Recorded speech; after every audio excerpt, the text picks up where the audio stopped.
rather mixed on Maroon 5 as a band in the last decade. While they've released hit after hit in their earlier days, the 2010s seem to be their dark age, with occasional sparks of light that don't seem to guide them out of that proverbial tunnel. Love Somebody is an example of their better songs in said dark age.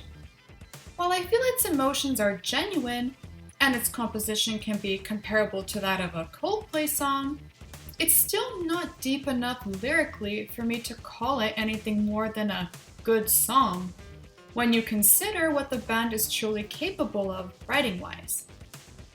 That is, until I saw the artsy music video. It's not just the fact that everyone's covered in paint, but the raw passion shared between frontman AdamLevine and model Emily Ratajkowski, as well as Levine's subtle pained expressions, also add more layers to the story this song is likely trying to tell. It's unclear as to whether Ratajkowski is supposed to embody a fantasy girl or an actual girl Levine's character is in love with. I'd like to think it's the latter to give this song more credibility. Either way, I personally found their chemistry believable in how they were searching for and connecting with each other through paint. It also helps that Levine is singing the song directly to her, whether she's there or not. I like how it seems as though he knows that this dream sequence is only temporary and that he has to let her go at some point, which can explain why he inevitably does. Judging by how he stops making eye contact with her despite her attempts to get his attention, he accepts the truth regardless of how he feels, though he always has her in his heart.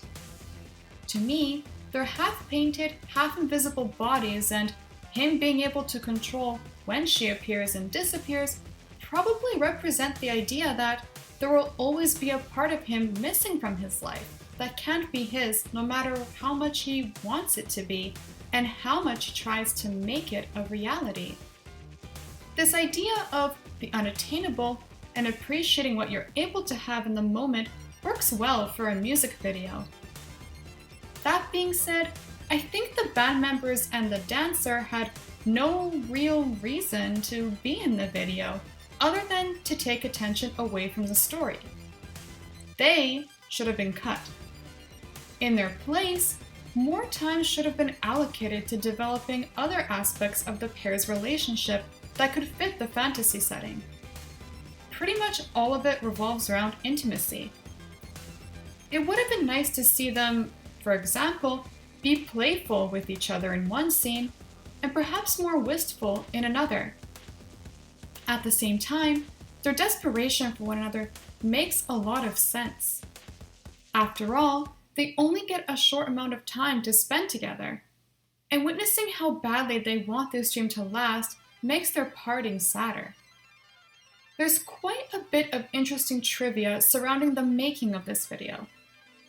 It uses chroma keying, which is related to green screening, except the difference is that the bodies are grayscale so as to make them appear invisible with blue paint on them, while the instruments were filmed and edited separately.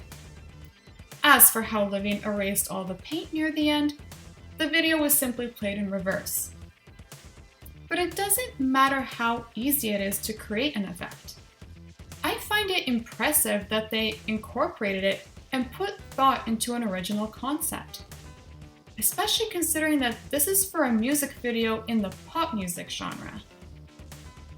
When you look at most videos made in the 2010s, there was no need for this much effort to be put toward being distinct and actually making use of visual storytelling.